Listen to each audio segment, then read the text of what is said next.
أتمنى الصراع القادم في كرة القدم هيكون على أعلى مستوى، وإحنا المستفيدين من هذا الأمر. نذهب مباشرة إلى لقاءات ما بعد المباراة.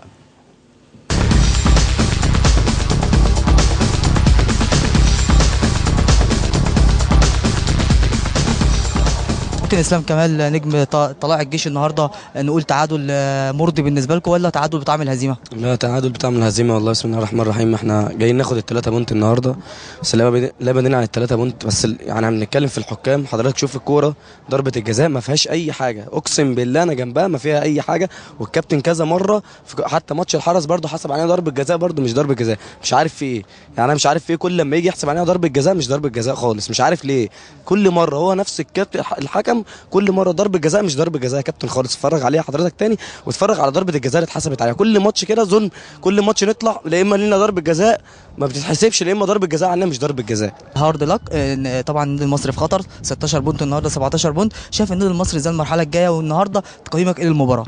بسم الله الرحمن الرحيم. طبعا الحمد لله على كل شيء، سواء مكسب او خساره. الحمد لله الحمد لله احنا ادينا بشكل كويس الحمد لله، واحنا اللي كنا متقدمين. طبعا احنا كنا جايين نلعب على 3 بونت طبعا بسبب الموقف اللي احنا فيه. طبعا لا يليق باسمينا كلاعيبه ولا باسم النادي المصري كتاريخ، بس الحمد لله يعني ادينا على قد ما نقدر، والحمد لله على كل شيء. قول تعادل بطعم طعم الفوز ولا تعادل بطعم الهزيمه ولا تعادل مرضي بالنسبه لكم، وخاصه ان انتوا دلوقتي 17 بونت لاعبين مباريات اقل من الفرق اللي طبعا اللي تحتكم سواء تليفونات بيسوف او المنيا او الجيش. شايف المباراه النهارده ازاي يا كابتن، وشايف موقف النادي المصري في المباراه القادمه؟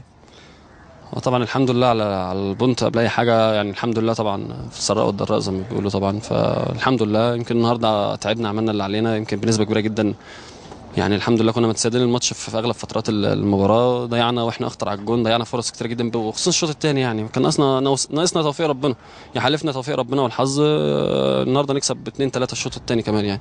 بس هنقول الحمد لله، ونتمنى ان شاء الله الفتره الجايه. يمكن موقفنا لحد ما صعب، ناقصنا 6 ماتشات اكتر الفرق، بس ما بتتقاس كده. اهم حاجه تكسب او ما تخسرش، فالحمد لله ما خسرناش النهارده، مش هنقدر غير الحمد لله.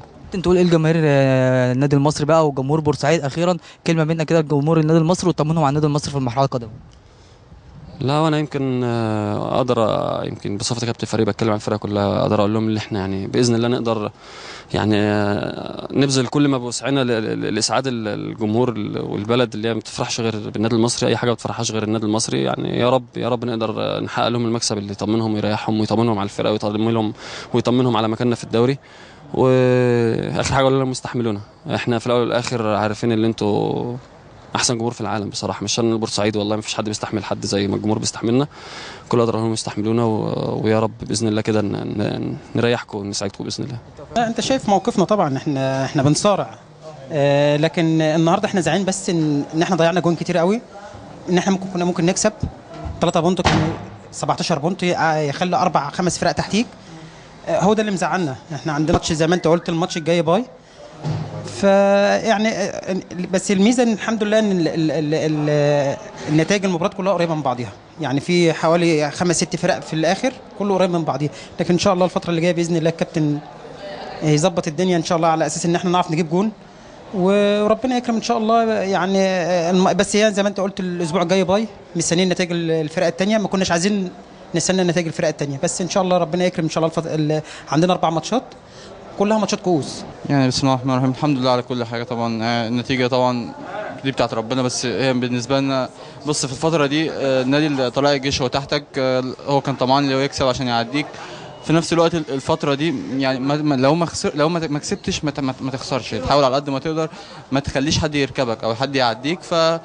احنا النهارده كنا راكبين الماتش في الاول وكنا متقدمين النتيجه بس طبعا اللي حصل وتعادلنا، فاحنا ما كنا طمعانين في 3 بونت وتركيزنا كله كان على 3 بونت.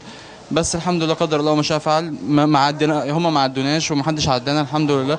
الماتش الجاي طلائع الجيش هيكون باي، احنا هنلعب الحرس، تركيزنا كله على 3 بونت. هنعدي الحرس هنعدي في مرحله كبيره الماتش الجاي ان شاء الله. تركيزنا كله خلاص من يوم السبت عايزين نكسب ماتش الحرس.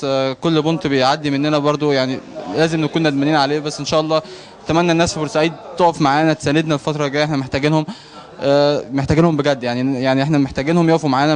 هم زعلانين حقهم، يعني ليهم حق يزعلوا، بس احنا نوعدهم ان احنا هنطلع النادي المصري من اللي هو فيه والكبوه اللي هو فيها، بس من غيرهم احنا محتاجينهم الفتره الجايه ان شاء الله باذن الله. يعني احنا كنا بنلعب على 3 بونت من اول دقيقه، وانت شايف جبنا جون، فرقه الجيش النهارده ادائها كويس ما شاء الله. يعني احنا برضه حاولنا، وانت شايف ان انت لو بتجيب الفرص اللي بتيجي ديت، يعني التوفيق ده بتاع ربنا الحمد لله على كل حال.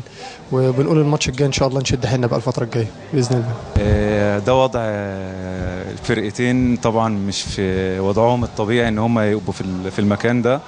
طبعا العلاقه ما بيني وبين لعيبه المصري علاقه حب وود اخويه.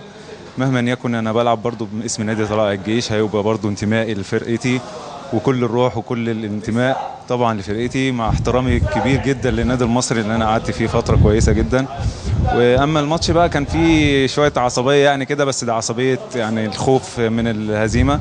الحمد لله على البونت، بس انا يعني ليا تعقيب صغير بس على حته حكم الماتش. كان يعني انا مش يعني انا ما بحبش اتكلم على حكام، ده الطبيعي انا ما بحبش اتكلم على الحكام، بس انا شايف ان ضربه الجزاء للنادي المصري مش 100%، واللي انا ضربه جزاء برده ما اتحسبتش. يعني ليه؟ يا ريت بس يبص للماتش ده ويشوف الاخطاء اللي حصلت، والحمد لله على نتيجه الماتش. النهارده تعادل بطعم الهزيمه ولا تعادل مرضي بالنسبه لكم، خاصه وانتوا لاعبين اقل من كل الفرق اللي تحتكم بمباراتين؟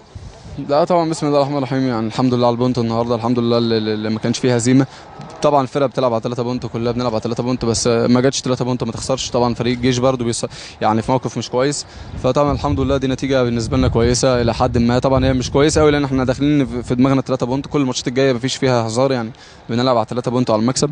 نتمنى ان شاء الله الماتشات الجايه تبقى كويسه.